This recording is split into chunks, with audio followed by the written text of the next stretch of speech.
Ustadz kan setelah ikut pengajian, alhamdulillah, eh, ini saya merasa sendiri ketika menyebut kata Tuhan itu biasanya menjadi saat ini terasa asing begitu, lebih nyaman menyebutnya langsung Allah Iya. gitu, atau lebih ke ya Rob gitu kan, Iya. karena lebih jarang tersebut. Nah, apakah perasaan saya ini dibenarkan dan lebih condong untuk menyebut lafaz Allah atau Rob begitu, Ustaz? Iya. Karena kalau bicara kalau menyebut Tuhan itu kayak merasa umum gitu atau Iya. plural. Nah, apa untuk makna Rob sendiri itu, Ustaz, apa, Ustaz? Iya. Rob itu berarti pemilik, ya. Rob itu berarti yang mengurusi segala sesuatu. Makanya dikatakan dalam bahasa Arab Rabbul Bait, pemilik rumah, ya. Dan Allah Subhanahu wa taala memiliki nama Rabb, ya. Makanya di awal surah Al-Fatihah, alhamdulillahi rabbil alamin, disebut Rabb, ya. Rabb alam semesta, yang kalau kita di Indonesia dikatakan biasa diterjemahkan dengan kata Tuhan, ya, alam semesta. Rabb, ya, pemilik sekaligus yang mengurusi, ya. Dari situlah muncul sifat rububiyah Allah. Rububiyah itu Allah menciptakan, Allah memberikan rezeki, Allah yang mengurus alam semesta ini, termasuk kita semua, ya, dihidupkan, dimatikan, diberikan rezeki oleh Allah Subhanahu wa taala.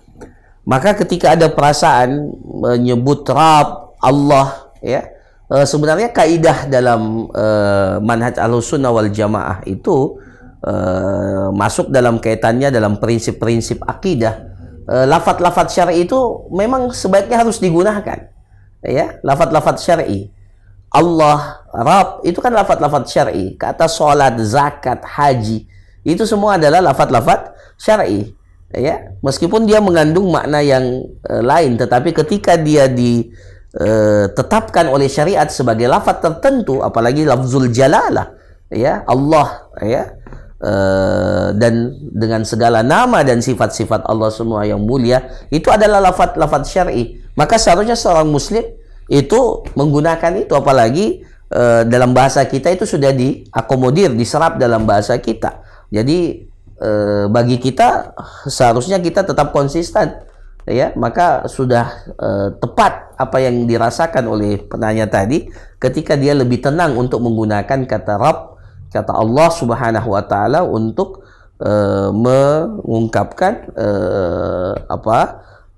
zat yang maha mulia, yang maha segala-galanya, Allah Subhanahu wa taala, dibandingkan dengan menggunakan katakanlah lafaz Tuhan. Meskipun ini tentunya benar secara bahasa, tetapi ya betul bahwa di sana ada Tuhan-Tuhan yang lain yang disembah selain Allah. Sementara kita sebagai seorang muslim meyakini betul bahwa tidak ada zat yang berhak disembah kecuali Allah, dan itu makna daripada la ilaha illallah. Nah, inilah keyakinan kita bahwa sekali lagi lafaz-lafaz syar'i itu seharusnya kita gunakan, ya. Dulu ada sembahyang, ya, tapi itu kan bukan lafaz syar'i, meskipun maknanya peribadatan sembahyang, tapi lebih tepat kita menggunakan sholat, apalagi sudah diserap dalam bahasa Indonesia. Jadi tidak lagi kita merasa canggung dengan kata-kata itu. Zakat, haji, itu kan lafaz-lafaz syar'i yang memang seharusnya kita sebagai seorang muslim itu ketika menyebutkan hal-hal ini kita sebut dengan lafaz-lafaz yang telah ditetapkan. Wallahu ta'ala alam.